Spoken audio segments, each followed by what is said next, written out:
వరప్రసాద్ రావు, మీరు చూస్తున్నది అమ్మా న్యూస్. ఏది నిజం కార్యక్రమానికి స్వాగతం. ఏది నిజం కార్యక్రమంలో ఈరోజు ముందుగా మనం ఆంధ్రజ్యోతి దినపత్రిక చూద్దాం. ఆంధ్రజ్యోతి దినపత్రికలో వచ్చినటువంటి వార్తలైతే వాటి వెనుక దాగినటువంటి అసలు రహస్యాలు, వీటి వెనుక తీసేటువంటి కార్యక్రమం ఏది నిజంలో ఆంధ్రజ్యోతిలో ఎన్నికల సంక్షేమం పేరుతోటి చాలా బ్రహ్మాండమైనటువంటి ఉప ఎన్నికల్లో సాధారణ ఎన్నికలు వస్తేనే పథకాలకు మోక్షం, పింఛన్లు అర్హత వయసును తగ్గిస్తామని ముందస్తుకు ముందు హామీ, 3.5 ఏళ్ల తర్వాత మునుగోడు ఉప ఎన్నిక ముందు అమలు, వెంటనే ఆసరా వెబ్సైట్ లో క్లోజ్, ఇప్పటికే 2 లక్షల దరఖాస్తులు పెండింగ్. హుజురాబాద్ ఉప ఎన్నికకు ముందు దళిత బంధు, తర్వాత నత్తనడక, మునుగోడు ఉప ఎన్నికకు ముందు ఆర్టీసీ కార్మికులు పీఆర్సీ ప్రకటన, 8 నెలలు దాటిన ఇప్పటి వరకు అమలు చేయకుండా జాప్యం, కేసీఆర్ కిట్ నగదు ప్రోత్సాహాలు 400 కోట్లు 3 ఏళ్లుగా బకాయిలే, కళ్యాణ లక్ష్మి, షాదీ ముబారక్, ఫీజుల ఉపకార వేతనాలు అన్ని అంటే అయితే ఒక ప్రధానమైనటువంటి వార్త ఆంధ్రజ్యోతి దినపత్రికలో వచ్చింది. దీంతో పాటు తెలంగాణలో ఎన్నో సవాళ్లు ఎదుర్కొంటున్నాం అంటే తమిళిసై చెప్పినటువంటి మాట, వాటిని అధిగమించే శక్తి వాకింగ్ తో సంపాదిస్తున్నాం, అవరోధాలను అవకాశాలుగా మార్చుకోవడమే నా బలం, మహిళలకు ఆరోగ్య విషయంలో అవగాహన పెరగాలి, పుట్టినరోజు కానుకగా మాస్టర్ హెల్త్ చెకప్ అంటూ గవర్నర్ తమిళిసై చేసినటువంటి ఒక ప్రకటన కూడా వచ్చింది. కొడంగల్ బీఆర్ఎస్ ఎమ్మెల్యేపై కేసు, భూ వివాదంలో బాధితుడిని కొట్టిన పట్టణం నరేందర్ రెడ్డి అంటూ ఒక వార్త. కమిషన్ తో కలిపి 3.65 కోట్లకు డీల్, 3.5 కోట్లు చెల్లించిన ఇంద్రపాల్ రెడ్డి, మిగతా డబ్బు చెల్లించేందుకు గడువు కోరగా కుదరదని ఎమ్మెల్యే అంటూ ఒక వార్త వచ్చింది. తర్వాత కాంగ్రెస్ లో చిక్కంతా నల్లగొండ నేతలతోనే అంటూ కొండ మురళి, కొండ సురేఖ ఇంటర్వ్యూ ఒకటి కూడా ఆంధ్రజ్యోతిలో వచ్చింది. సబ్ కమిటీలు ఎటుపాయ్ అంటే మంత్రివర్గ ఉపసంఘాలు వేయడమే తప్ప ఆ కమిటీలో పనితీరు ఏం లేదనేటువంటి వార్త. తర్వాత ఒక విషాదకరమైనటువంటి వార్త ఏంటంటే ములుగు జడ్పీ చైర్మన్ జగదీష్ గుండెపోటుతో మృతి చెందాడు, నివాళులర్పించిన మంత్రులు, ఎమ్మెల్యేలు, సంతాపం తెలిపే సీఎం కేసీఆర్ అనేది ఒక వార్త. రేపు మాప రాష్ట్రానికి నైరుతి, నేటి నుంచే స్కూల్స్ రీఓపెన్ అవుతా ఉన్నాయి, స్కూల్స్ లో ఎలాంటి సౌకర్యాలు లేవు, చాలా ఇబ్బందులు ఉన్నాయి, మరి స్కూల్స్ ఎట్లా జరుగుతాయి అనేది కూడా ఒకటి. రేపటి నుంచి స్కూల్స్ రీఓపెన్. సులువే కానీ అంటూ తెలంగాణ అంశాల ప్రాధాన్యం లేదు, కరెంట్ అఫైర్స్ లో ప్రశ్నలు పాత డేటా పైన అంటూ గ్రూప్ 1 అభ్యర్థులకు సంబంధించిన ఒక వార్త కూడా నిన్న ఎగ్జామ్ జరిగింది కదా, దానికి సంబంధించిన వార్త కూడా ఒకటి వచ్చింది. దాని తర్వాత ఇంకొకటి ఈటలపై సీనియర్ గుస్సా అంటూ ఒక వార్త. ఇతర రాష్ట్రాలకు ఇదే గది అని చెప్పి నిన్న ఢిల్లీలో ఆప్ పార్టీ సభలో అరవింద్ కేజ్రీవాల్ మాట్లాడినటువంటి మాటలు ఇవి ప్రధానంగా ఈరోజు ఆంధ్రప్రదేశ్లో వచ్చినటువంటి వార్తలు. తర్వాత మనం ఒకసారి ఈనాడు దినపత్రికను చూసినట్టయితే ఈనాడు దినపత్రికలో ముఖ్యమంత్రి గారు దేశానికి ఇప్పుడు పనిచేయగలిగే సత్తా నేతలే కావాలి, దేశ భవిష్యత్తుకు గొడ్డలు పెట్టల కేంద్రం పాలన అంటూ బారాసాలో చేరిన మధ్యప్రదేశ్ నేతలను ఉద్దేశించి ప్రసంగిస్తున్న పార్టీ అధినేత కేసీఆర్ అనేటువంటి ఒక వార్త. నిన్న కొంతమంది మధ్యప్రదేశ్ నుంచి వచ్చినటువంటి నేతలు బీఆర్ఎస్ లో చేరి దానికి సంబంధించిన వార్త ప్రధానంగా కనబడుతుంది. అట్లనే కాంగ్రెస్ కర్ణాటక మంత్రం అని చెప్పి అక్కడ మాదిరిగానే బీసీలకు అత్యధిక సీట్ టికెట్లు, హామీలపై అదే ఫార్ములా అనుసరించే వ్యూహం అంటూ ఒక వార్త వచ్చింది. కాంగ్రెస్ లో చేరికల సన్నాహాలు ముమ్మలం, బెంగళూరులో కర్ణాటక డీఎం డీకేతో రేవంత్ రెడ్డి చర్చలు. అట్లనే బలహీన వర్గాలను దగా చేస్తున్న కేసీ నిన్న 1000 కిలోమీటర్ల పాదయాత్ర పూర్తి చేసినటువంటి సందర్భంగా ఒక వార్త. తర్వాత ములుగు జడ్పీ చైర్మన్ మరణం ఒకటి. కళ్ళు పొడిచాలు గొంతు కోశ, వికారాబాద్ జిల్లాలో యువతి దారుణ హత్య, పోలీసుల అదుపులో తండ్రి బావ అంటూ ఒక వార్త వచ్చింది. ఇంట్లో జరిగిన చిన్న గొడవ మనస్తాపం చెంది యువతి రాత్రి వేళ బయటకు వెళ్ళిపోయింది, కుటుంబ సభ్యులు వెతికిన తెల్లవారాక ఒక నీటి కుట్టలో శవమైతే శరీరంపై గాయాలను బట్టి ఎవరో ఆమెను కిరాతకంగా హింసించి హత్య చేసినట్లు పోలీసులు భావిస్తున్నారు. ఇది నిన్న జరిగినటువంటి వార్త. దీనిపైన కూడా చర్చిద్దాం. కృత్రిమ మేధతో పొలువులకు కొత్త రూపం అనేటువంటి ఒక వార్త కూడా వచ్చింది. భవిష్యత్తులో అన్ని కంపెనీలు ఏఐ నిపుణులను పెట్టుకుంటాయి, ఐరావత్తో అద్భుతాలు. ఈనాడుతో ఆచార్య దీపక్ గారు భాజపా వ్యతిరేక కూటమికి కేసీఆర్ కలిసి రావాలని చెప్పి నా సిపిఐ నారాయణ మాట్లాడినటువంటి ఒక మాటలు కూడా వస్తుంది. అధ్యక్షుడు మార్పు ప్రచారం, బారాస కుట్ర అంటూ భాజపాలో ప్రచార కమిటీ పదవి లేదు, శ్రేణుల్లో గందరగోళం నివారించాలి, ఆ పార్టీ ముఖ్య నేతల భేటీ అనేటువంటి ఒక వార్త కూడా వస్తుంది. ఇది ఈనాడులో వచ్చినటువంటి వార్తలు. ఇక మనం ఒకసారి సాక్షి దినపత్రికను చూద్దాం. సాక్షి దినపత్రికను చూసినట్టయితే సాక్షి దినపత్రిక చేంజ్ పై చర్చ, జితేందర్ రెడ్డిలో సమావేశమైన విజయశాంతి, వివేక్, కొండ, బూరా, విఠల్, రాష్ట్ర బీజేపీలో మార్పుగా సీనియర్ భేటీ అంటూ కూడా ఒక వార్త ప్రధానంగా వచ్చింది. తర్వాత తాతలు తండ్రుల పేరుతో రాజకీయాలు చెల్లు, ప్రజలకు పేర్లతో పని లేదు, పనిచేయగలిగిన వారు కావాలి, సీఎం కేసీఆర్. 2 స్వతంత్ర భారతంలో ఇంకా దశ లేని పాలన, ప్రజలు పార్టీలను కాకుండా తమ ఆకాంక్షలు గెలిపించుకోవాలి, బీఆర్ఎస్ పార్టీ మాత్రమే కాదు దేశాన్ని మార్చడానికి ఏర్పాటు చేసిన ఒక మిషన్ అంటూ మధ్యప్రదేశ్ నేతల చేరిక సందర్భంగా మాట్లాడిన మాట. కళ్ళలో పొడిచి కత్తితో కోసి నిన్న అదే ఒక శిరీష్ అనేటువంటి మహిళ మర్డర్ సంబంధించినటువంటి వార్త వచ్చింది. అందులో బావ అనిలు తండ్రి తమ్ముడిని విచారిస్తున్నటువంటి పోలీసులను కూడా ఒక వార్త మనకు వచ్చింది. రేపటి నుంచి అది పాఠశాలలు ప్రారంభం, స్కూల్ చలేహం అనేటువంటి ఒక వార్త. నల్లగొండ జిల్లాకు చుక్క నీరు తెచ్చారు ఎవరు, మన బట్టి విక్రమార్క 1000 కిలోమీటర్ల పాదయాత్ర పూర్తయిన సందర్భంగా ఒకటి బీజేపీయే మా శత్రువు, సిపిఐ నేత కూనంనేని వెల్లడి ఓట్ల కోసమే మతాల పేరుతో ప్రజలను చిలుస్తున్నారని చెప్పి నిన్న సిపిఐ బహిరంగ సభకు సంబంధించినటువంటి వార్త కూడా ఒకటి మనం సాక్షి దినపత్రికలో చూడొచ్చు. దీంతో మనం ఒక ప్రధానంగా వెలుగు దినపత్రికను చూద్దాం. వెలుగు దినపత్రికలో రాజ్యం ఏలుడు కాదు విజ్ఞత ఉండాలి, కేటీఆర్ పైన విరుచుకుపడిన నరసింహరావు చాలా గొప్ప కళాకారుడు. ఇతను మా భూమి సినిమా తీసినటువంటి డైరెక్టర్, చాలా తెలంగాణ ఉద్యమంలో కూడా వీళ్ళ పాత్ర కీలకంగానే ఉంది. అట్లాంటి అతను 40 రోజులుగా అపాయింట్మెంట్ అడుగుతున్నా కూడా కేసీఆర్ ఇవ్వట్లేదని చెప్పి ఆయన బహిరంగ లేఖ ఒకటి సోషల్ మీడియా విడుదల చేశాడు. దీనికి సంబంధించినటువంటి ప్రధాన వార్త ఉన్నది, దీనిపైన కూడా మనము చర్చిద్దాం. అట్లనే సర్కారు మాటల్లో ఏది నిజం, కాళేశ్వరం నుంచి వచ్చిన 1 ఎకరాలకు సాగునీళ్లు ఇస్తున్నామని గొప్పలు, 9 ఏళ్లలో 8.46 లక్షల వ్యవసాయ కనెక్షన్లు ఇచ్చామని విద్యుత్ శాఖ రిపోర్టు. అంటే మన ప్రాజెక్టులో నీళ్లు ఇస్తుంటే ఏటేటా వ్యవసాయ బోర్డులు ఎందుకు పెరుగుతున్నాయి అనేటువంటి ఒక వార్త మనకు కనబడుతుంది. అట్లనే 15 అమిత్ షా రాకకు సంబంధించినటువంటి టైం ఫిక్స్ అయిపోయింది. 15 ఆయన వస్తున్నారు. ఖమ్మంలో పెద్ద సభ జరుగుతూ ఉన్నది. ఆ సభ ఏ రకంగా ఉండబోతున్నారు, ఏంటి అమిత్ షా వచ్చి ఏం చేస్తారనేటువంటి వార్త కూడా వచ్చింది. హైదరాబాద్ లోనే పొల్యూషన్ ఎక్కువ, అన్నింటిలో ఫస్ట్ అని చెప్పుకుంటున్నటువంటి హైదరాబాద్ పొల్యూషన్ లో కూడా ప్రధానంగా కనబడుతుంది. దక్షిణాది సిటీల్లో మన దగ్గరే తీవ్రమైనటువంటి వార్త కూడా ఒకటి కనబడుతుంది. Group 1 films tough, question paper కఠినంగా ఉందన్న అభ్యర్థులు భారీగా తగిన అటెండెన్స్ పర్సెంటేజ్. పోయినసారి 2.80 లక్షలు, ఇప్పుడు 2.33 లక్షల మంది హాజరు. సెంటర్లలో కనిపించని బయోమెట్రిక్ అటెండెన్స్. తనిఖీలో సిబ్బంది ఓవర్ యాక్షన్ పై అభ్యర్థులు మండిపాటు.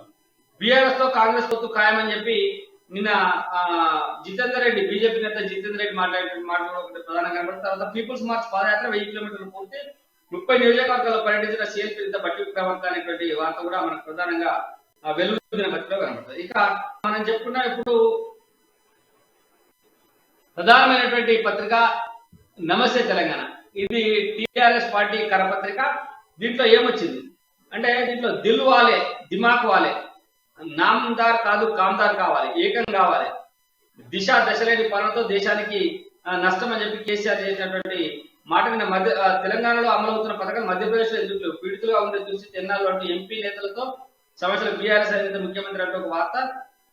కేసీఆర్ సమక్షంలో పార్టీలో చెందిన 200 మంది ప్రముఖులు, బీఆర్ఎస్ లోకి సీనియర్ రాజకీయ నాయకులు, మేధావులు, గులాబీ కండువా కప్పుకున్న మాజీ ఎమ్మెల్యే రామదాస్ ఈకే, పార్టీలో చెందిన ప్రముఖులు గోండువానా పార్టీ సర్వజన కళ్యాణ్ పార్టీ అధ్యక్షులు శోభారాం పాల్వి, సంజయ్ యాదవ్. అంటే ఇలా పేర్లు కూడా ఎక్కడ అయినా మనం గతంలో కనబడాయి. అట్లాంటి మన దగ్గర కూడా అనేక రకాల పార్టీలు, దాదాపు 96-97 పార్టీలు రాష్ట్రంలో ఉంటాయి కదా, అట్లాంటి పార్టీలు అయి ఉంటాయి.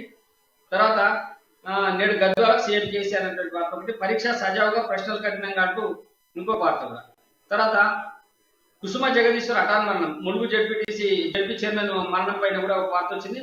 తర్వాత అభ్యర్థులు దొరకని బీజేపీ, నిజాన్ని ఒప్పుకున్న బీజేపీ రాష్ట్ర అధ్యక్షుడు బండి, పోటీ చేయడానికి అభ్యర్థులు దొరకని పార్టీ మాది, ఎన్నికల్లో గెలిచినా పోయేది బీఆర్ఎస్ లోకి, వేములవాడ సభలో మనసులో మాట బయటకు పెట్టిన సోషల్ మీడియాలో సంజయ్ వీడియో వైరల్ అంటూ ఒక వార్త వచ్చింది. బీజేపీలో ముసలం అధ్యక్ష మార్పుపై మళ్లీ పెద్ద ఎత్తున ప్రచారం, తారాస్థాయికి బండి ఈటల ఆధిపత్య పోరు, బట్టి అయితే బాహాబాహి, నల్గొండ జిల్లా కాంగ్రెస్ నేతల కుమ్ములాటం, ప్రచారంపై ఒకరినొకరు తోస్తున్న నేతలు అంటూ ఒక వార్తన.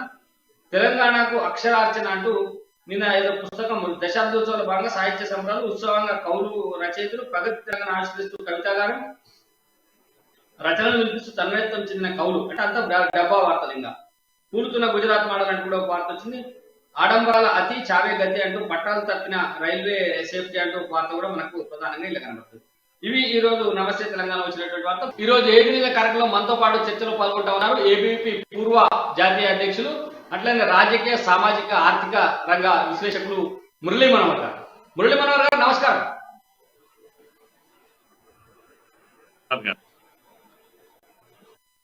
సార్ మీకు చర్చలోకి స్వాగతం.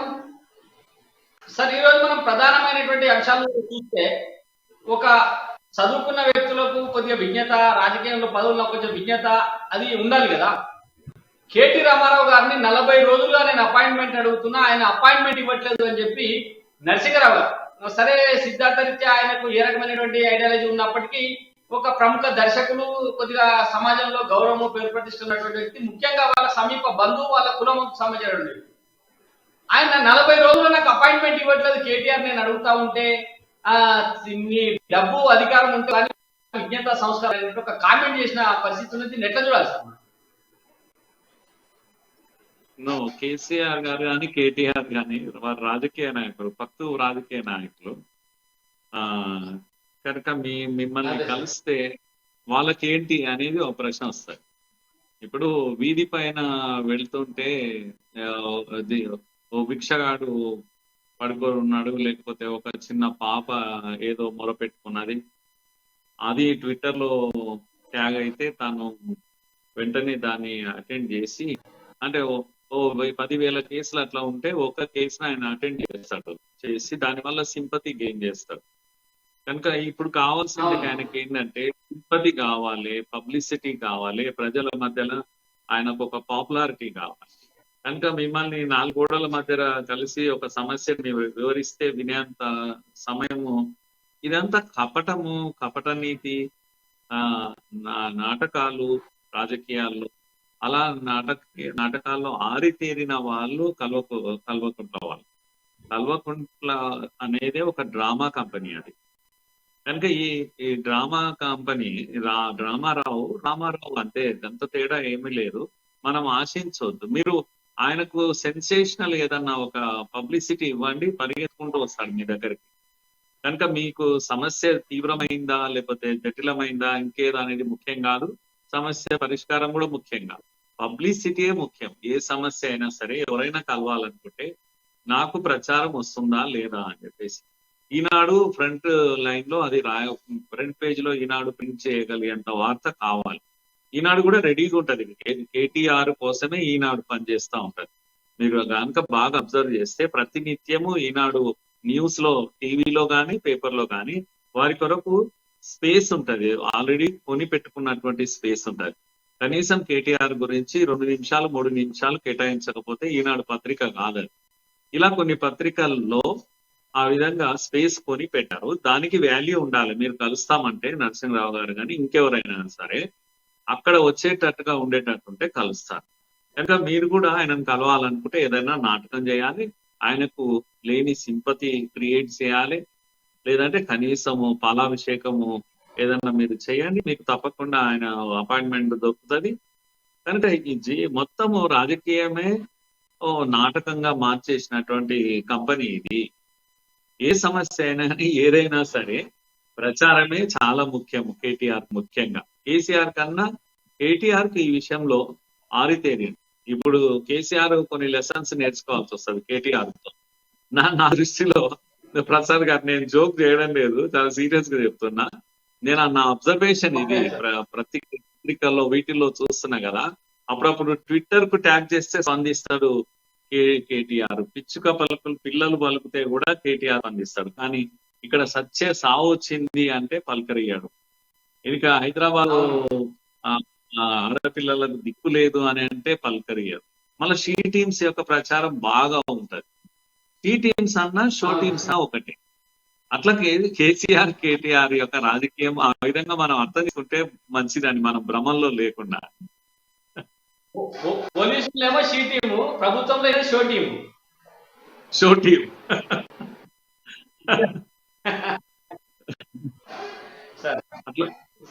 సార్ ఇంకోటి, రేపటి నుంచి బడులు ప్రారంభం కాబోతా ఉన్నాయి.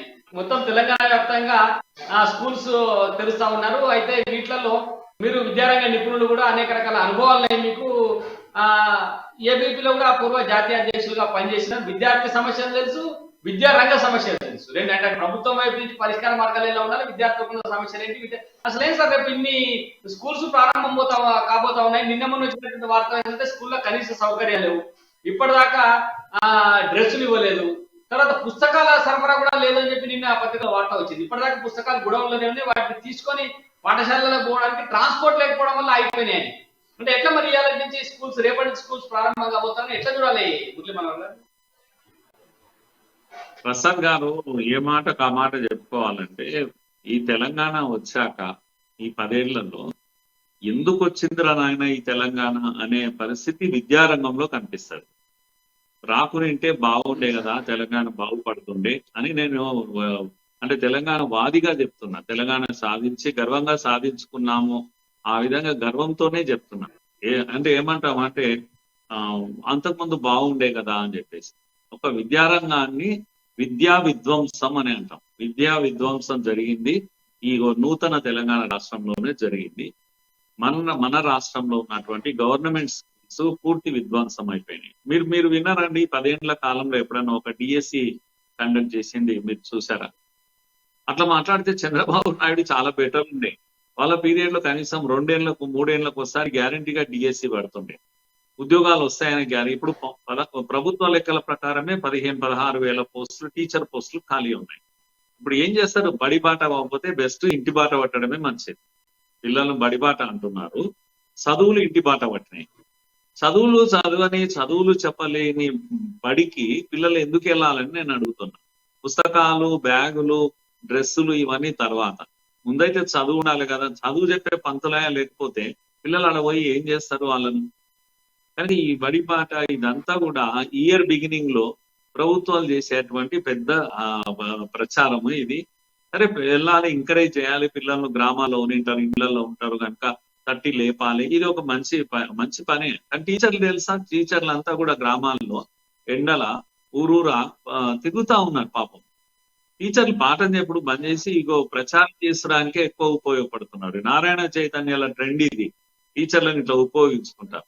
వీళ్ళు కూడా అవతల చూడండి, ఈ రోజు మీరు జగనన్న విద్యాదానమా ఏదో ప్రోగ్రాం పెట్టి బ్యాగులలో పెట్టి పుస్తకాలు పెట్టి డ్రెస్సులు ఇచ్చి స్వయంగా ముఖ్యమంత్రి పంచుతున్నాడు కదా. డే 1 రోజు, పోయినసారి మా లేట్ చేసాం, మేము తప్పు జరిగింది కానీ ఈసారి సరిదిద్దుకున్నాం, మొదటి రోజే మేము ఇగో మీ విద్యాదానం జగనన్న విద్యాదానం ప్రోగ్రామ్ స్టార్ట్ చేసిండు, తానే డిస్ట్రిబ్యూట్ చేసిండు, ప్రభుత్వం డిస్ట్రిబ్యూట్ చేసింది. పూర్ స్టూడెంట్, నిరుపేద విద్యార్థుల నాణ్యమైన విద్య కోసం నీ పక్కలో ఉన్న రాష్ట్రం అంత ప్రయత్నం చేస్తుంటే, అంత పని చేస్తుంటే, అమ్మ ఒడి అని జగనన్న విద్యాదానం ఏదైనా ఉండండి, ఆయన పార్టీతోటి ఆయన స్కీమ్స్ తోటి నాకు సంబంధం లేదు. బట్ నిరుపేద విద్యార్థుల నాణ్యమైన విద్య అనేది చాలా పెద్ద ప్రశ్న. ఈ రాష్ట్రంలో నిరుపేద విద్యార్థులకు విద్య గురించి ఎప్పుడు ప్రశ్నార్థకమే. ఏ రోజు కూడా ఈ ప్రభుత్వం పట్టించుకోలేదు. ఇప్పుడు ఆడనేమో నాడు నేడు అనే పేరు మీద చాలా ఆయన పవర్లోకి వచ్చినప్పటి నుంచి మొత్తం స్కూళ్ళను రంగు మార్చి పడేసి స్కూళ్ళ యొక్క రూపురేఖలే మార్చి పడేస్తా ఉన్నాడు. అప్పుడు ఎట్లుండే ఇప్పుడు ఎట్లా చూపిస్తే, ఇప్పుడు మీరు ఏం చేశారంటే 6,000 7,000 మేము జమ చేసినాం, 7,000 కోట్లు ఇస్తున్నాం అని చెప్పేసి బడులకు అన్నిటికీ రంగులు వేసే పని చేస్తున్నారు. నేను ఒక్కటి అడుగుతున్నా, మీరు ప్రసాద్ గారు, ఈ రాష్ట్రంలో ఏ స్కూల్ కన్నా పోండి, టాయిలెట్స్ పనిచేస్తున్నాయేమో అడగండి, టాయిలెట్స్ క్లీన్ చేయడానికి మనుషులు ఉన్నారేమో అడగండి. కోవిడ్ టైంకు ముందు వాళ్ళని తీసేశారు, ఇప్పుడు శుభ్రం చేయాలంటే హెడ్ మాస్టర్ శుభ్రం చేసుకోవాలి, టీచర్లు శుభ్రం, లేదంటే పిల్లలు వాళ్ళ లెట్రిన్లు వాళ్ళు శుభ్రం చేసుకుంటున్నారు. అంత దయనీయమైన పరిస్థితి రాష్ట్రం ఉంది. ఏ ప్రభుత్వ పాఠశాలలో ఈ రోజు టాయిలెట్స్ లేవు. అమ్మాయిలకైతే నరకం అనుభవిస్తున్నారు, ఆ స్కూల్ కు పోకుండా మంచిది అనేటువంటి పరిస్థితి ఉంది. హెడ్ మాస్టర్లు రోడ్డు మీదకి వచ్చి అరుస్తున్నారు, మాకు డబ్బులు ఇయ్యడు, కనీసం మనిషిని పెట్టుకుంటాం అంటే దానికి డబ్బులు ప్రొవైడ్ చేయడం లేదు. గ్రామ పంచాయతీకి చెప్పండి, వాళ్ళు పంపిస్తారు. వీళ్ళకు అసలు ఎక్కడ ఇది లేదు. మీరు మీ అధికారులు కూర్చొని ఏర్పాటు చేయండి, గ్రామ పంచాయతీ నుంచి చేస్తారా, ఎక్కడి నుంచి చేస్తారా? వాడిని వీని బెదరగొట్టి పనులు చేసుకో అలవాటు అయింది కదా. ప్రభుత్వం పనులు కూడా గట్లనే చేయిస్తామంటే ఎట్లయితుంది? వాళ్ళు వింటారా? మీరు ఉన్నప్పుడు ఇట్లా తల ఊపుతారు, తర్వాత పోయినప్పుడు ఎవడు కేర్ చేయడు. పంతులాయలను ఎవడు కేర్ చేస్తారండి? ఊర్లలో రాజకీయ నాయకులు కేర్ చేస్తారా? కేసీఆర్ ఆధ్వర్యంలో అసలే కేర్ చేయరు. సో ఇప్పుడు ఇటువంటి స్కూళ్ళు మన రాష్ట్రంలో ఉన్నాయి. మొదటిసారి ఈ దేశంలోనే, నేను చెప్తున్నాను, మొదటిసారి మీరు రికార్డు చేసుకోండి, ఈ దేశంలోనే ఫీజుల నియంత్రణ లేని ఏకైక రాష్ట్రం అంటారు కదా వీళ్ళు. దేశంలోనే మొదటిసారి, దేశంలోనే ఫస్ట్ మనము అని చెప్పేసి, ఇది కూడా దేశంలోనే ఫస్ట్. ఇది క్లీన్ చేయడానికి, బాత్రూమ్ క్లీన్ చేయడానికి వీటికి మనుషులు లేనిది ఒకటైతే, రెండోది ఫీజుల నియంత్రణ కమిటీ లేకుండా ప్రైవేటు స్కూళ్ళు దోచుకున్నోనికి దోచుకున్నత. ఇది ఈ పాలసీ ఇప్పుడు ఈ ప్రభుత్వం అనుసరిస్తా ఉంది.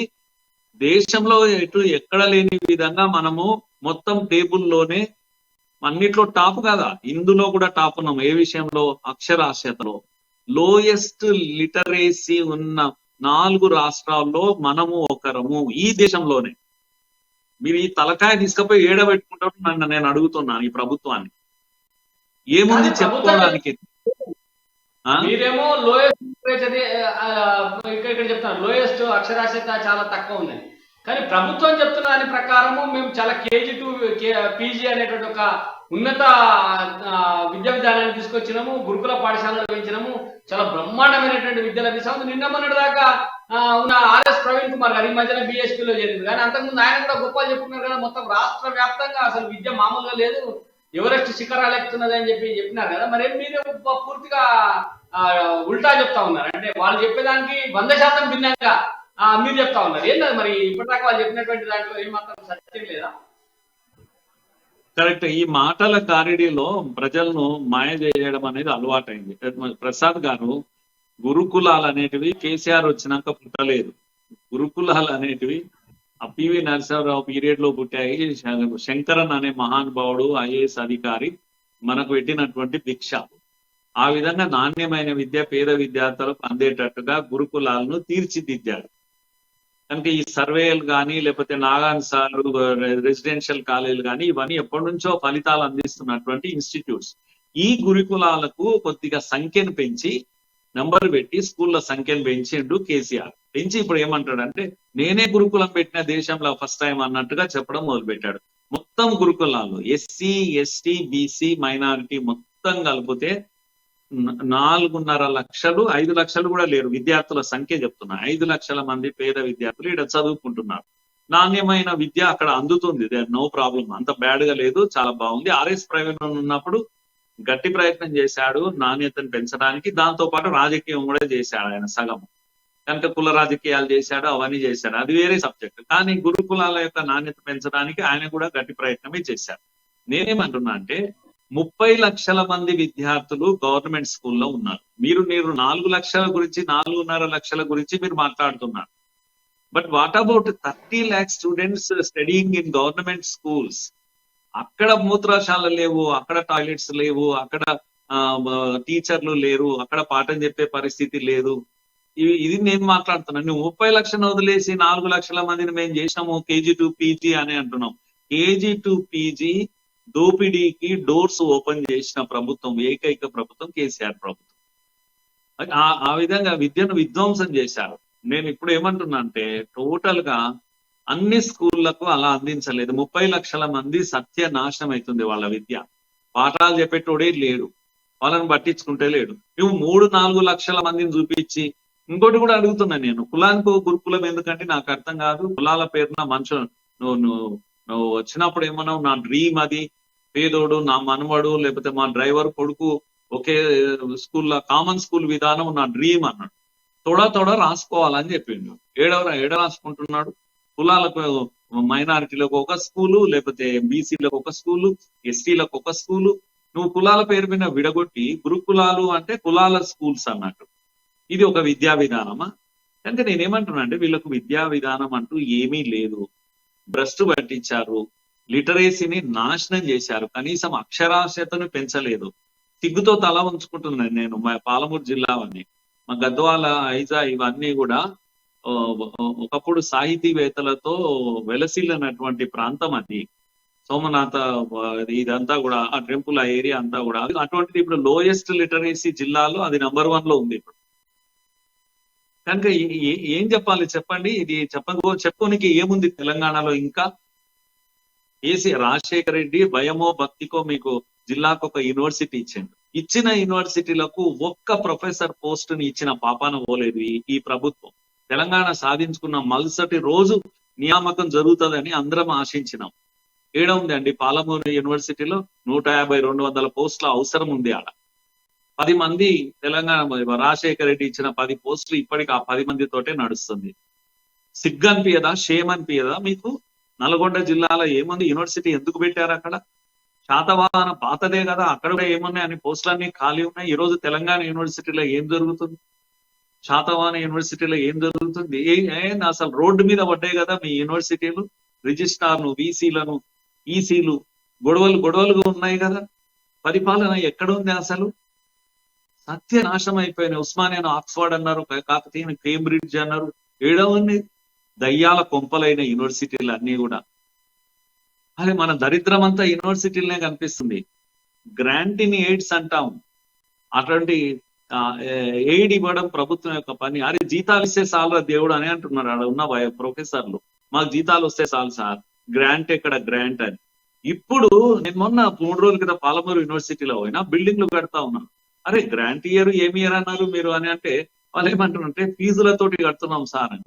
అన్ని యూనివర్సిటీలు ఫీజుల దోపిడీలు చేస్తున్నాయి. పిల్లలు అత్యధికంగా ఫీజుల దోపిడీ చేస్తుంది ఉస్మానియా యూనివర్సిటీ. ఆయన వైస్ ఛాన్సలర్ దోపిడీ కార్యక్రమాలు మొదలు పెట్టారు. అరే పేద పిల్లలు నాణ్యమైన విద్య, పెద్ద చదువులు చదివేది ఉస్మానియా యూనివర్సిటీ. వాళ్ళతోటి మీరు ఫీజులు గుంచుతా ఉన్నారు. వేలకు వేలు. రీసెర్చ్ అడ్మిషన్ కావాలంటే ₹1000 ఫీజులు కడతారా? ఒక్క అప్లికేషన్ కు ₹3 ఇవ్వనీకి కొట్లాడినా నేను. ఇవ్వలేకపోయినాం ఒకప్పుడు.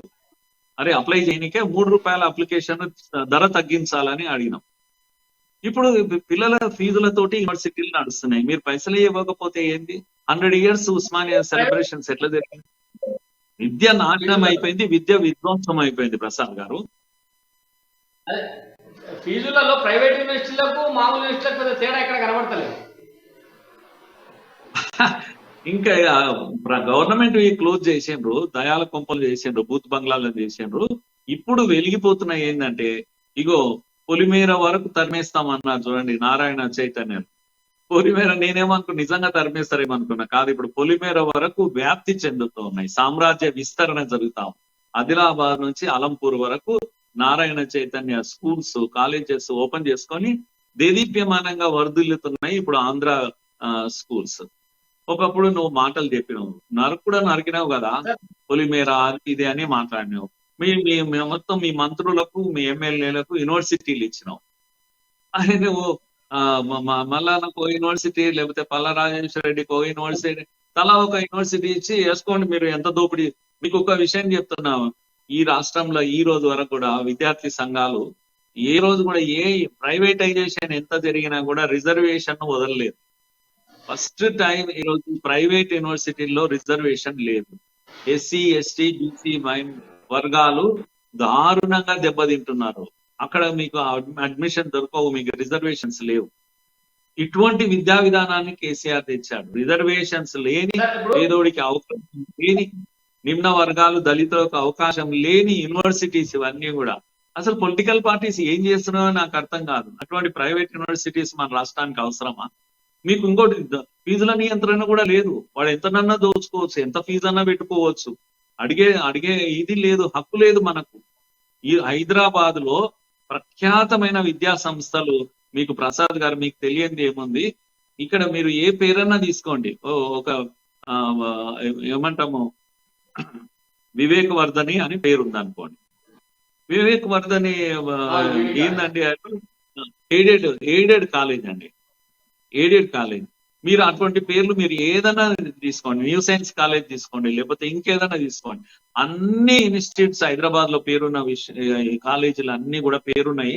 అవన్నీ ఎయిడెడ్ స్కూల్స్. విద్యాదాతలు ఇచ్చినటువంటివి ఈ తెలంగాణకు విద్యా భిక్షను పెట్టినాయి. కమలా నెహ్రూ పాలిటెక్నిక్ ఉంది, అది కూడా ఎయిడెడ్ ఇన్స్టిట్యూషన్. లేకపోతే నుమాయిష్ ఉంది కదా, ఎగ్జిబిషన్స్ నడిపేవి చాలా ఇన్స్టిట్యూట్స్ ఉన్నాయి తెలంగాణలో. ఇవన్నీ మనకు విద్యా దానాన్ని చేసినాయి, మనకు భిక్ష పెట్టినాయి. మీరు కమలా నెహ్రూ నుంచి చదివిన ఆడపిల్లలు పెద్ద పెద్ద స్థానాల్లో ఉన్నారు. మీకు తెలుసా, నిశ్శబ్దంగా నవీన్ మిట్టల్ అనేవాడు ఒక అధికారి ఇక్కడ జమ అయిండు. వాడు ప్రభుత్వం కలిసి అన్నిటికీ ఎయిడ్ బంద్ చేసేసి అప్పుడున్న ట్రస్టులు పెద్దలు ఎవరైతే ఉన్నారో వాళ్ళకు అప్పనంగా అప్పచెప్పేసారు. వాళ్ళకు నిశ్శబ్దంగా కోట్ల రూపాయలు విలువ చేసే భూములు, వాటి భూములన్నీ వాళ్ళు ఇప్పుడు మెల్లగా వాటిని అనుభవించడం మొదలు పెట్టేశారు. హైదరాబాద్ లో నిశ్శబ్దంగా జరిగినటువంటి పని ఏంటంటే ఎయిడెడ్ ఇన్స్టిట్యూషన్స్ అన్నిటినీ బంద్ పెట్టి అక్కడ ప్రైవేట్ వాడికి ఆస్తులను అన్ని ఇచ్చేసి, వాళ్ళకి హక్కు లేదు. ఎప్పుడో తరాల కింద పెద్ద మనుషులు ఇచ్చినది ట్రస్ట్ పేరు మీద వాళ్ళు తీసేసుకొని ప్రైవేట్ ఇన్స్టిట్యూషన్స్ అని పెట్టుకొని మెల్లమెల్లగా ఆస్తుల అమ్మకం చేశారు. నవీన్ మిట్టలు కోట్ల రూపాయలు, 100 కోట్ల రూపాయలు సంపాదించారు. ప్రభుత్వంలో ఉన్న మంత్రులకు వీటిని అప్పచెప్పిండు, షేర్ ఇచ్చారు. ఇది తెలంగాణలో విద్యా విధ్వంసం అంటే, అసలైన విధ్వంసం ఇది. ఇది ఎవరికి అర్థమే కావడం లేదు. మురళీమోహన్ గారు, మీరు ఇందాక మాట్లాడుకుంటూ ఒక మాట అన్నారు, అరే ఈ తెలంగాణ ఎందుకు వచ్చిందా అని అనుకుంటున్నాము. ఆ రకమైనటువంటి అంటే మీరు ఒక ఆవేదనతో చెప్పినటువంటి మాట అది. ఈ తెలంగాణలో ఏం జరుగుతలేదు, ఏదో జరుగుతుంది అనుకుంటే ఇట్లా అయిపోయింది అండి. కానీ నాకు తెలిసినంత మటుకు తెలంగాణ ఉద్యమాన్ని మీ ఆధ్వర్యంలో మీరు జాతీయ అధ్యక్షులుగా ఉన్నప్పుడే ఏబీవీపీ తెలంగాణ అంటే తీర్మానం చేసింది. అంటే ఇవన్నీ అంటే ఈ కేసీఆర్ లేకపోతే ఇట్లాంటి పార్టీలు రాజకీయ పార్టీలు రాకంటే ముందే విద్యార్థి లోకంలో తెలంగాణ పోరాటాన్ని మొదలుపెట్టిందే ఏబీవీపీ అనేటువంటి ఒక మాట ఉంది. ఇది ఎట్లా సార్, ఇది కరెక్టేనా ఇది? అవును ప్రసాద్ గారు, నేను ముఖ్యంగా దీంట్లో మనకు తెలియాల్సింది ఏంటంటే ఏబీవీపీ యొక్క స్టోరీ చాలా మంది, మేము జేఏసీలో లేని ఏకైక సంస్థ ఏబీవీపీ. జేఏసీలో లేము మేము ఎప్పుడు కూడా. అన్ని రాజకీయ పార్టీలు ఈవెన్ బీజేపీ కూడా వెళ్ళి జేఏసీలో కలిసింది, కానీ ఏబీవీపీ ఇండిపెండెంట్ గా ఉద్యమాన్ని నడిపింది. అందరికీ తెలుసు ఉస్మాన్ యూనివర్సిటీలో ఏబీవీపీ నిర్వహించినటువంటి పాత్ర. కానీ దానికన్నా ముందు తెలియాల్సింది ఏంటంటే 95లోనే 96లోనే మేము దీనిపైన పని ప్రారంభించాం. తెలంగాణ ఒక ప్రత్యేక రాష్ట్రంగా ఏర్పడాలి. అందుకని మేము అదేంటి మన ఇది బాసర నుంచి శ్రీశైలం వరకు తెలంగాణ సస్యశ్యామల యాత్ర ఎప్పుడు 96లో తీశాం. సస్యశ్యామల యాత్ర రథయాత్ర, విద్యార్థి రథయాత్ర అక్కడ నుంచి బయలుదేరి బాసర నుంచి శ్రీశైలం వరకు తెలంగాణ అంతటా తిరిగింది. 1 కోటి ఎకరాలకు నీళ్లు రావాలి, కృష్ణా గోదావరి జలాలు రావాలనే డిమాండ్ తోటి, సస్యశ్యామలం కావాలి అనే డిమాండ్ తోటి విద్యార్థుల మధ్య క్యాంపస్ టు క్యాంపస్ ఈ రథయాత్ర వెళ్ళింది. అప్పటికి కేసీఆర్ ఎంజాయ్ చేస్తున్నాడు, పదవులు ఎంజాయ్ చేస్తున్నాడు టీడీపీలో ఉండి. ఇంద్రారెడ్డి పేరు మీరు తెలుసు కదా, సబితా ఇంద్రారెడ్డి భర్త, ఆయన కూడా ఒక యాత్ర చేస్తున్నాడు అప్పుడప్పుడే ఇక్కడ రంగారెడ్డి జిల్లా. ఆ సమయంలో ఏబీవీపీ యాత్ర చేసింది. 97లో మేము నెల్లూరులో తీర్మానం పెట్టాము. ఏబీవీపీ యొక్క గొప్ప ఇదేంటంటే ఇది జాతీయ సంస్థ. కశ్మీర్ నుంచి కన్యాకుమారి వరకు ఉన్నటువంటి ఒక పెద్ద నేషనలిస్ట్ స్టూడెంట్ మూవ్మెంట్. కానీ అంత జాతీయ సంస్థ అయి ఉండి కూడా ఒక ప్రాంతీయ విద్యార్థి సంఘం లాగా మేము తెలంగాణ ప్రత్యేక రాష్ట్రం ఏర్పడాలి అని ఆంధ్రాలో తీర్మానం చేశాం, నెల్లూరులో తీర్మానం చేశాం. అనుకోకుండా నేను ఆ తీర్మానం ప్రవేశపెట్టాను నెల్లూరులో. కానీ మా ఆంధ్రాకు సంబంధించిన అనేక మంది కార్యకర్తలు దీన్ని కొంత మిస్అండర్స్టాండ్ చేసుకున్నప్పుడు కన్విన్స్ చేయాల్సి వచ్చింది, ఎందుకు తెలంగాణ ప్రత్యేక రాష్ట్రంగా ఏర్పడాలి. అప్పుడు వాళ్ళని కన్విన్స్ చేసి తీర్మానము ఏకగ్రీవంగా చేశాం.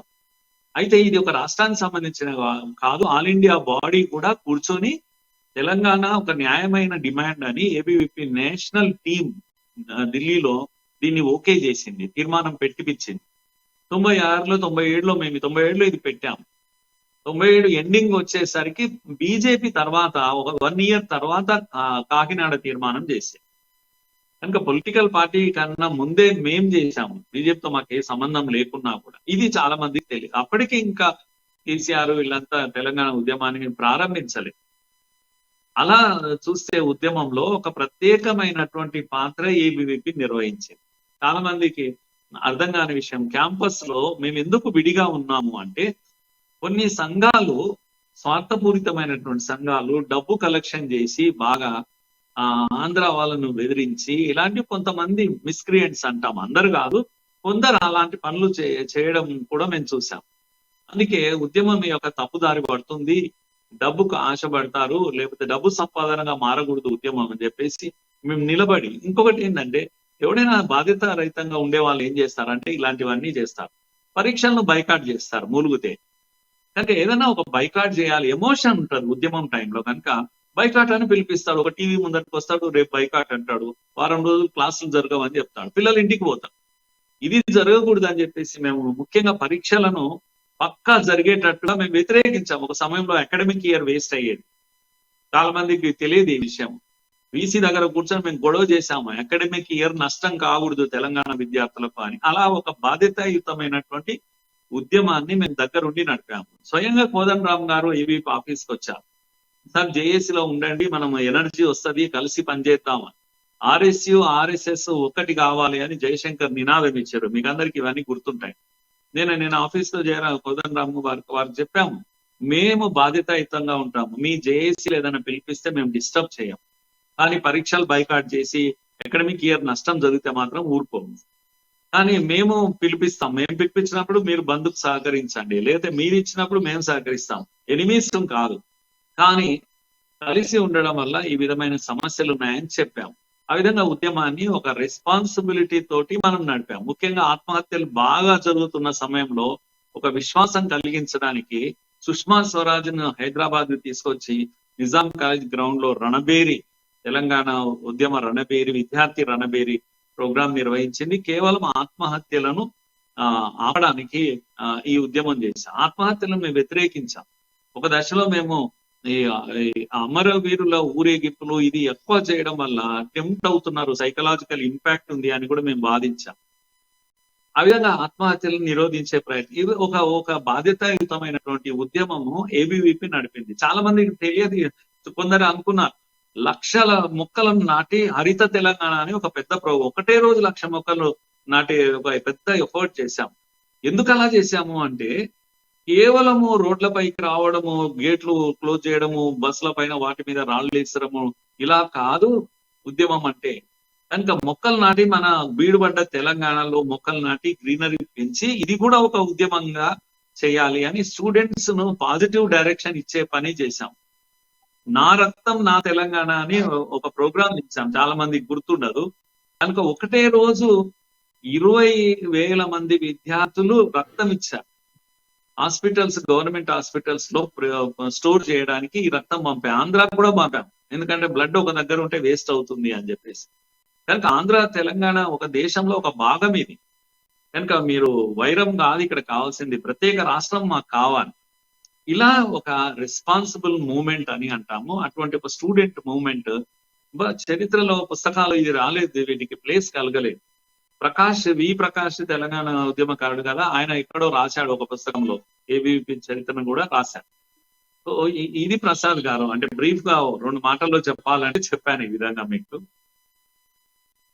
అదే సార్, అంటే ఇది మీరు ఇట్లాంటి వాటిలో నిజంగానే ఇప్పుడు ఏబీవీపీ తెలంగాణ ఉద్యమం ఈ పేరుతో మీరు కూడా ఒక చిన్న పుస్తకమైన ట్రై చేయొచ్చు. అంటే మొత్తం ఇదంతా రాసే రికార్డు కావాలి చరిత్రలో. మనకు చరిత్రలో రికార్డు కాకపోవడం చాలా తప్పుడు అంశాలు బయటకు పోతా ఉన్నాయి.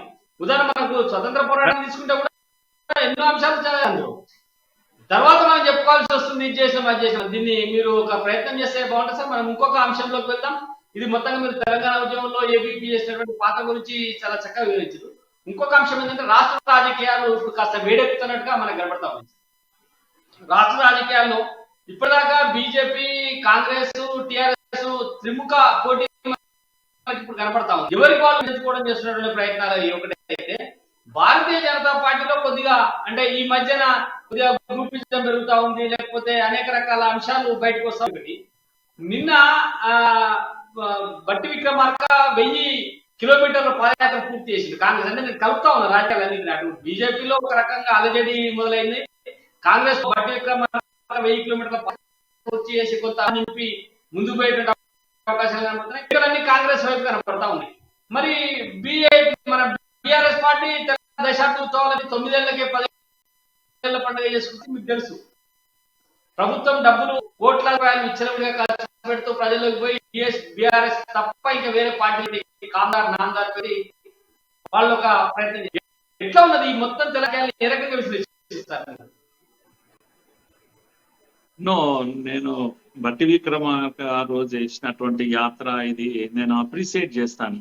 అట్లాగే ఈ పాదయాత్ర బండి సంజయ్ కూడా పాదయాత్ర చేశాడు, బీజేపీ రాష్ట్ర అధ్యక్షుడు. కనుక ఏ పార్టీకి ఆ పార్టీ ప్రజల మధ్యకు వెళ్ళడానికి, ప్రజల సమస్యలను అర్థం చేసుకోవడానికి, ఆ సమస్యల పరిష్కారం కొరకు తమ యొక్క స్కీమ్ తయారు చేసుకోవడానికి యాత్రలు చాలా ఉపయోగపడతాయి. ఈవెన్ ఆమె ఎవరు షర్మిల కూడా పాదయాత్ర చేశారు మన రాష్ట్రంలో. ఆర్ఎస్ ప్రవీణ్ కూడా పాదయాత్ర చేశారు. కనుక పాదయాత్రలు ప్రజలను అర్థం చేసుకొని ప్రజలకు వెళ్ళేదో చెప్పడానికి కాదు. కనుక అది నేను అప్రిషియేట్ చేస్తాను. కానీ ఒక విషయం చాలా క్లియర్ ఏంటంటే, నేను చూస్తున్నటువంటి నా రీడింగ్ ఏంటంటే తెలంగాణలో విపరీతమైనటువంటి ప్రభుత్వ వ్యతిరేకత ఉంది, యాంటీ ఇన్కంబెన్సీ ఉంది. ఎన్ని నాటకాలు చేసినా, ఎన్ని ఉత్సవాలు చేసినా, ఎన్ని జాతరలు చేసినా, ఎన్ని పండుగలు చేసినా కేసీఆర్ ప్రభుత్వాన్ని, టిఆర్ఎస్ ప్రభుత్వాన్ని ఆదుకునే దేవుడు కూడా కాపాడలేని పరిస్థితి ఏర్పడ్డది. ప్రజల్లో అంత వ్యతిరేకత ఉంది. కనుక ఒకటి ఆయనను ఇప్పటికీ ఆధారం ఏంది అంటే ఆ స్కీమ్స్ ఉన్నాయి కదా, వృద్ధులకు వీళ్ళకు పెన్షన్స్ కానీ లేకపోతే రైతు బంధు కానీ దళిత బంధు కానీ వీటిని బాగా ప్రచారం చేసుకొని ప్రయత్నం చేయాల్సిందే. ఆయన ప్రయత్నం ఆయన చేస్తున్నాడు, రాజకీయాల్లో ఆయన దిట్ట. కానీ కాంగ్రెస్ చేస్తున్నటువంటి ఈ ప్రయత్నం ఏదైతుందో, ఈ చివరి ప్రయత్నము, వాళ్ళకు ఆఫ్టర్ కర్ణాటక ఒక ఎనర్జీ వచ్చింది, బూస్ట్ లాంటి ఎనర్జీ ఒకటి వచ్చింది. అది వాళ్ళ యొక్క మూమెంట్స్ లో మనకు కనిపిస్తుంది, వాళ్ళ మాటల్లో, వాళ్ళ యాక్షన్స్ లో, వీటిల్లో కూడా ఆ ఎనర్జీ కనిపిస్తుంది బాగా. అట్లాగే కర్ణాటకలో ఓడిపోయినటువంటి ఒక డల్నెస్ కూడా బీజేపీలో కనిపిస్తుంది. ఇప్పుడు చివరికి వచ్చి మొదటి నుంచి పరిగెత్తినటువంటి బీజేపీ చివరి ల్యాప్ అంటాం, లాస్ట్ ల్యాప్, లాంగ్ రన్ చేసే వాళ్ళకి తెలుస్తుంది. అంటే మొదలు స్లోగా పరిగెత్తి చివరిలో వేగంగా పరిగెత్తేది ఉంటది, లాంగ్ రన్స్ చేసేవాళ్ళు. మొదలు వేగంగా పరిగెత్తి చివరి స్పీడ్ అందుకోవాల్సిన టైంలో కొద్దిగా బీజేపీ తగ్గినట్టు కనిపిస్తుంది. ఎన్నో ఎన్నికలు కూడా గెలిచింది బీజేపీ. కనుక దుబాక నుంచి మొదలు పెడితే వరుసగా హైదరాబాద్ కానీ లేకపోతే హుజురాబాద్ కానీ ఇవన్నీ ఎన్నికలు గెలిచి వరుసగా ఓడిపోయింది కాంగ్రెస్. తమ సీట్లను కూడా, ఉత్తమ్ కుమార్ రెడ్డి రాజీనామా చేసిన సీటు కూడా వచ్చింది, నాగార్జున సాగర్ ఓడిపోయింది, హుజురాబాద్ లేకపోతే తమ సీట్లు అన్ని కూడా ఓడిపోయింది, అప్పచెప్పేసింది. టీఆర్ఎస్ కన్నా అప్పచెప్పింది, బీజేపీ కన్నా అప్పచెప్పేసింది. ఇలాంటి చరిత్ర అంటే లాస్ట్ 4-5 years లో జరిగింది. అది స్లోగా వస్తూ వస్తూ వస్తూ చివరకు ఇప్పుడు వేగం పెంచింది కాంగ్రెస్. నేను ఆ విధంగా రీడ్ చేస్తున్నా దీన్ని.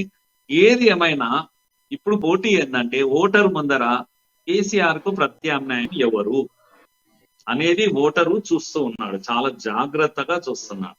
ఓటర్కి ఏం కావాలంటే ఇప్పుడు కేసీఆర్ యొక్క ఓటమి కావాలి ఓటర్, కనుక ఒక భరోసా కావాలి.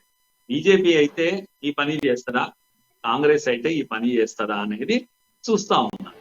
కనుక మీ యొక్క యాక్షన్స్ కానీ, మీ మాటలు, మీ చేతలు, మీ యొక్క ఐక్యమత్యము, ఎంత ఐక్యంగా ఉన్నారు, ఇన్ని రోజులు ఎట్లున్నారు కాదు ఇప్పుడు ఎట్లున్నారు అనేది చాలా ప్రధానం. కనుక ఈ పదవుల పందేరము, పదవుల కోసం గొడవ, ఇవన్నీ కూడా కాంగ్రెస్ లో ఎక్కువ ఉంటాయి. కుర్చీలు ఎత్తుకొని కొట్టుకునేటోళ్ళు కాంగ్రెస్. కానీ ఎన్నికలు దగ్గరికి వచ్చిన తర్వాత ఓళ్ళు దగ్గర పెట్టుకొని ప్రజల ముందర ఎలా ప్రజెంట్ చేయాలి. ఉదాహరణకు మీరు డీకే తర్వాత సిద్ధిరామయ్యను చూస్తాం, వాళ్ళిద్దరు పోటీదారులు నిజంగా అయితే పదవి కోసం. వాళ్ళు బరిలో దిగి తనుకునేది ఒకటే తక్కువ ఉంటది. అటువంటి వాళ్ళు ఇద్దరు కలిసి ఎన్నికలప్పుడు ఇది చేస్తారు, ప్రచారం చేస్తారు. గుడికి పోతారు, పొద్దున్నే లేచి హనుమాన్ టెంపుల్ పోతారు వాళ్ళు. అంటే సంకేతం, ప్రజలకు ఏం సంకేతం, మేము కలిసి ఉన్నాం, ఒక్కటిగా ఉన్నాం, కనుక మీరు మాకు ఓటు వేయండి అని ఒక భరోసా ఇస్తారు. ఇక్కడనేమో ఇప్పుడు కాంగ్రెస్ అదే పని ఇక్కడ కూడా చేస్తా ఉంది. అందరూ కలిసి ఉండే ప్రయత్నం చేస్తున్నారు, కలిసి కట్టుగా ముందుకెళ్తున్నారు. పాత తరం వాళ్ళని తీసుకొస్తా ఉన్నారు. నాగర్ కర్నూలులో దామోదర్ రెడ్డి అని ఉంటారు, కూచుకుల దామోదర్ రెడ్డి, ఆయనను ఎమ్మెల్సీ ఆయనను పట్టుకొస్తున్నారు కాంగ్రెస్ వాళ్ళు. మల్లు రవి పట్టుకొచ్చిండు, అట్లనే జూపల్లిని పట్టుకుంటున్నారు వాళ్ళు. ఇట్లా అందరినీ, నాగం జనార్దన్ రెడ్డి పక్కకు జరిగి దామోదర్, వాళ్ళిద్దరికి పడదే పడదు, దామోదర్కు ఎమ్మెల్యే టికెట్ ఇవ్వడానికి నాగం రెడ్డి అవుతున్నాడు. ఇలా ఒక ఐక్యత రాగాన్ని కాంగ్రెస్ ఇప్పుడు ఎత్తుకొని ప్రజల ముందు నిలబడుతుంది, ఐక్యమత్యంగా నిలబడే ప్రయత్నం చేస్తుంది. ఇంతవరకు వేగంగా పరిగెత్తేసి అన్ని ఎన్నికల్లో గెలుస్తూ పరిగెత్తుకుంటూ వచ్చినటువంటి బీజేపీ ఇప్పుడు ఎందుకో తడబడుతున్నట్టు కనిపిస్తా ఉంది. ఇప్పుడు ఎందుకో ఒక రకమైనటువంటి ఒక పోటీ మానసిక స్థితి ఏర్పడింది. నేనేమంటున్నా అంటే అసలు ముందు ఎన్నికలు గెలవాలి కదా, ముఖ్యమంత్రి ఎవరైతారా అనేది ఇప్పుడు పెద్ద ప్రశ్న అయింది. ఆల్లేదు చూడలేదు ఏమో అన్నట్టుంది ఇప్పుడు పరిస్థితి. కనుక మీరు గెలిచాక ముఖ్యమంత్రి ఎవరన్నా అవుతారు, డీకే కావచ్చు, సిద్ధిరామయ్య కావచ్చు. కాంగ్రెస్ ను చూసి ఇటువంటివి నేర్చుకోవాలి. ఏమిట్లా ఏం లేదు. ఇప్పుడు ఆడ జరుగుతున్న చర్చ, డ్రామా, ఇవన్నీ కూడా ఏం నడుస్తుంది అంటే ముఖ్యమంత్రి ఎవడైతాడు, ఎక్కడ దిక్కే లేదు. ఒక్క ఎమ్మెల్యే మీకు ఉన్నది, గెలిపించింది, 100 సీట్లలో డిపాజిట్లు పోయినటువంటి పరిస్థితి. ఇప్పుడు ఎట్లుండాలి అసలు, అందరినీ కలుపుకపోవడం ఎలా అనేది పెద్ద సమస్య. ఒక పెద్ద మనిషే లేడు, పెద్ద దిక్కే లేదు ఈ పార్టీకి. అందరినీ కలిపే ఒక మనగాడు కనిపిస్తున్నాడా మీకు పార్టీలో? నా గ్రూప్ నేను ఎట్లా పెట్టుకోవాలి, నా భవిష్యత్తు నేను ఎట్లా పెట్టుకోవాలి అనేదే కనిపిస్తుంది. కానీ పార్టీ యొక్క భవిష్యత్తు ఏంది, ఈ తెలంగాణ ప్రజల భవిష్యత్తు ఏంది అనేది ఎక్కడన్నా కనిపిస్తుందా? కనుక సరిదిద్దుకోవాలి. వాళ్ళు కూడా అధిష్టానం కూడా పైనుంచి వచ్చి వీళ్ళను ఒక్కటి చేసి బంధించి ఒక్కటిగా కట్టి పడేసేటువంటి స్థితే లేదు. ఫస్ట్ టైం చూస్తున్నాము బయటకు వచ్చి మీడియా ముందుకు వచ్చి కామెంట్స్ చేసేటువంటి ఒక పరిస్థితిని మనం చూస్తా ఉన్నాం. ఇది చాలా దురదృష్టకరం. మీరు శ్రీనివాస్ రెడ్డి, పొంగులేటి శ్రీనివాస్, దూపల్లి ఎదురు చూశారు. వాళ్ళు మీ కొరకు ఎదురు చూసి మీ దగ్గర ఏం కనిపిస్తలేదు అని భవిష్యత్తు కనిపించాలి కదా ఎవరికైనా రావాలంటే. ఈడ గిట్లా ఉంది ఇంకా మాకేముంటది అనే స్థితిలో వాళ్ళు చక్కదిద్దుకుంటున్నారు. పోనీకి వాళ్ళ భవిష్యత్తును కాంగ్రెసే బాగుంది అనే పరిస్థితి కనిపిస్తాం. మురళీమోహన్ గారు, ఇప్పుడు ప్రధానంగా మీరు చెప్పినారు బీజేపీలో కొత్త పరిస్థితి కనబడతా ఉంది. అయితే మనము ఇప్పటిదాకా జరిగినటువంటి అనేక విషయాల్ని ఒకసారి పరిశీలిస్తే బయటి పార్టీల నుంచి ఎవరైతే భారతీయ జనతా పార్టీలోకి వచ్చారో వాళ్ళ మధ్యనే ఈ వైరుధ్యం కనబడుతున్నట్టే కనబడుతుంది. ఇప్పుడు మీరు చెప్పినట్టు ఈటల వైపు పోయి ఎవరైనా ఉన్నా కూడా వాళ్ళు బయట నుంచి వచ్చి ఉన్నోళ్ళే. నిన్న సమావేశం పెట్టి మాట్లాడిన వాళ్ళు కూడా అందరూ జితేందర్ రెడ్డితో సహా బయటికి పోయి వచ్చినటువంటి నాయకులే కదా. నిన్న సమావేశం పెట్టిన వాళ్ళు మనం చూస్తే పేపర్లలో వచ్చినటువంటి బయట నుంచి వచ్చినాయి. బూర నర్సయ్య గౌడ్ కానీ లేకపోతే వీళ్ళందరూ కూడా అదే. ఈడ ఏముందంటే విజయశాంతి తర్వాత ఎవరు వీళ్ళు జితేందర్ రెడ్డి వాళ్ళు ఏమనుకుంటారు, మేము పాతోళ్ళం కదా అనుకుంటున్నారు. వీళ్ళు అయారాములు గాయారాములు అంటారు, పోతుంటారు వస్తుంటారు. ఒక రోజు లక్ష్మీ పార్వతి పార్టీ కాడ స్టార్ట్ చేసిండు జితేందర్ రెడ్డి. లక్ష్మీ పార్వతి పార్టీలో ఉండే ఆయన నాయకుడు, దానికి ఆ నుంచి బీజేపీలోకి వచ్చిండు, బీజేపీలో గెలిచిండు. తర్వాత కాంగ్రెస్ టికెట్ ఇస్తారంటే అక్కడ పోయిండు, వాళ్ళ కొంప ముంచితే టీడీపీకి పోయిండు, టీడీపీ నుంచి టీఆర్ఎస్ పోయిండు. ఇలా అంతా కూడా అందరు ఇక్కడ బయటి వాళ్ళే అక్కడ బయటి వాళ్ళే అనేది ప్రశ్న కాదు. బయటి వాడ లోపలి వాడ కాదు. ఒకసారి పార్టీ టికెట్ తీసుకున్నాక అందరు లోపలి వాడు. కాకపోతే ఇక్కడ బయట నుంచి వచ్చిన వాళ్ళకి ఇక్కడ ఉన్న ఒక డిసిప్లిన్ తెలియదు కనుక వీళ్ళు ఏం చేస్తున్నారంటే మీడియా ముందుకు ఈజీగా వస్తారు, మాట్లాడతారు. కానీ వెనకాల గేమ్ ప్లే చేసే వాళ్ళు ఎవరు బయటి వాళ్ళు కాదు. వెనకాల వీళ్ళను ఎంకరేజ్ చేసి ప్రవోక్ చేసి టీవీ ముందలకు పంపించి చేయించగలిగిన వాళ్ళు లోపలోళ్ళే, ఇంటోళ్ళే. ఇంటోడు లేకుండా బయటోడు ఏం చేస్తాడు కనుక రెండు గ్రూపులలో దీనివల్ల అల్టిమేట్ గా పార్టీకి ఇబ్బంది కదా, పార్టీకి నష్టం జరుగుతుంది తప్పకుండా. ఇప్పటికే మీరు చెప్పాను కదా, లాస్ట్ రౌండ్ మీరు రన్నింగ్ రేస్ ఎండింగ్ లో వచ్చి ఇక చివరికి లైన్ దొక్కే టైంలో తడబడి వెనక్కి పోతే అవతలోడు వస్తాడు, కొట్టుకొని వెళ్ళిపోతాడు కదా మీరు. అదే ఇప్పుడు జరుగుతా ఉంది, తడబడతా ఉంది. పైనుంచి డైరెక్షన్ కూడా స్పీడ్ గా లేదు. ఢిల్లీ నుంచి ఏదైతే డైరెక్షన్ ఉంటుందో అందులో కూడా తడబాటు కనిపిస్తా ఉంది. ప్రజల్లో ఒక విశ్వాసం ఉండే, కేసీఆర్ అనేవాడు బలమైన వాడు, బీజేపీ కేంద్రంలో అధికారంలో ఉంది, కేసీఆర్ ను కట్టడి చేయాలంటే బీజేపీ చేస్తుంది, ఎందుకంటే కేంద్రంలో అధికారంలో ఉంది. కనుక దీంట్లో మీరు వీళ్ళ సరే గ్రూపిజము పాలిటిక్స్ పక్కకు పెడితే కాసేపు పబ్లిక్ పర్సెప్షన్ అనేది ఒకటి ఉంటది. వాళ్ళు ఏమనుకుంటారు అంటే ఇగో అవినీతి, అన్యాయం, లిక్కర్ స్కామ్ అనేది చాలా పెద్ద స్కామ్ కదా. కాళేశ్వరం స్కామ్ ఎంత పెద్దదో అంతకన్నా పెద్దది. 111 జీవో కూడా అంతే పెద్దది. కనుక ఇప్పుడు వేల కోట్ల కుంభకోణాలు జరుగుతా ఉన్నాయి. కానీ వీళ్ళ మీద ఒక కేసు ఇప్పుడు గ్రానైట్ అని బీజేపీ ప్రభుత్వమే అరిచింది బాగా. ఏడ ఉంది బీజేపీ వైపు నుంచి దాని మీద స్పందన? ఏడ ఉంది? ఒక కేసు వేసినటువంటి ఇదేది ఉంది? లేకపోతే సిబిఐ కోర్టు సిబిఐ ఎంక్వైరీ చేసింది, కోర్టు వచ్చింది, కానీ పార్టీ నుంచి జరగలేదు. అట్లనే లిక్కర్ స్కామ్ ఉంది. లిక్కర్ స్కామ్ కవిత విషయం ఎందుకంటే బీజేపీ చెప్పింది, మళ్ళా చెప్పింది, రాష్ట్ర అధ్యక్షుడే చెప్పిండు, రేపే అరెస్ట్ అవుతారు, ఎల్లుండి అరెస్ట్ అవుతారు, కేసీఆర్ కు హాత్ కడి అవుతారు, లోపలికి పోతారు. ఇవన్నీ చెప్పడం కూడా ఏమైందంటే అనవసరం ఆశలు రేకెత్తింది. కనుక ఇప్పుడు యాక్షన్ లో అది కనబడతలేదు కనుక జనం ఏమనుకుంటానంటే వీళ్ళు లోపల కాంప్రమైజ్ అయ్యిండ్రు అని అనుకుంటున్నాను. గమ్మత్ ఏంటంటే నేను ఫస్ట్ టైం చూస్తున్న ప్రసాద్ గారు, కసిగా ఉన్న ప్రజలు కవిత అరెస్ట్ కావాలి, లోపలికి పోవాలని ప్రజలు కోరుకుంటున్నారు. అంటే పార్టీ చేయలేని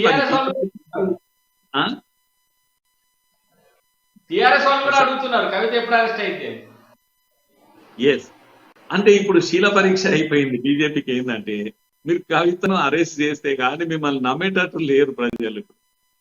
ఆ పరిస్థితి వచ్చేసింది. కవిత అరెస్ట్ చేయకపోతే మీరు కుమ్ముకు అయినరా అని అంత పరిస్థితి వచ్చింది అనుకుంటున్నారా? నిజం ఎంత అనేది మనకు తెలియదు, కానీ బట్ మనం కూడా లిమిటేషన్స్ తెలుసుకోవాలి. ఏదైనా ఒక పద్ధతి ఉంటది, ప్రొసీజర్ ఉంటది. అరెస్ట్ చేయాలంటే మన చేతిలో ఉండేది కాదు. కోర్టు అనుమతించాలి దానికి. ఎవిడెన్స్ దానికి ఇవ్వగలగాలి వీళ్ళు. పార్టీ చేయలేదు ఈ పని, ప్రభుత్వం చేస్తుంది. కనుక ప్రభుత్వం నుంచి ఎంతో మందిని అరెస్ట్ చేశారు, ఏమైనా చేయలేకపోతున్నారు. అదే సిసోడియా లోపల ఉన్నాడు, బయటికి రాలేకపోతున్నాడు. ఆ స్కామ్ కు సూత్రధారి కవిత. మళ్ళా ఆయనేమో ముఖ్యమంత్రి, ఉప ముఖ్యమంత్రి, ఢిల్లీ ఉప ముఖ్యమంత్రి లోపల పెట్టారు. ఈమెను మాత్రం ఏమీ చేయడం లేదు. కనుక ఒక హీరో ఏంది ఒలింపిక్స్ పోయి ఆ అమ్మాయిలు మెడల్స్ తెస్తే ఎట్లా చూపిస్తారో అట్లా చూపించింది ఆమె మొబైల్ అన్ని కూడా. కవిత చేసిన ప్రదర్శన ఇప్పుడే ఘన విజయం సాధించినట్టు చూపించింది. మరి ప్రజలు కూడా అందుకే అడుగుతున్నారు, ఎందుకు ఇట్లా మరి మీరు ఎందుకు ఆమె ఏం చేయలేకపోతున్నారు అనేది అడుగుతున్నారు. ఇప్పుడు ఇది శీల పరీక్ష బీజేపీ. అదే ఓకే, మీరు మంచి విశ్లేషణ చేశారు. ఒకవైపు కాంగ్రెస్ ఏమో ఐక్యత పెరుగుతా ఉంటే బీజేపీలో కొంత అనైక్యత అనేది కనబడతా ఉన్నది. లాస్ట్ రౌండ్ లో ఈ ఒడిదొడుకులు కొంత ఇబ్బందికర పరిణామాల పార్టీకి అనేది చెప్తా ఉన్నారు. ఇది ఈ రోజు ఇది సార్, అంటే మనకు సమయం అయిపోయింది. ఇది ఏది నిజం కార్యక్రమం. మళ్ళీ రేపటి ఏది నిజం కార్యక్రమం మళ్ళీ కలుద్దాం. అంతవరకు సెలవు, నమస్తే.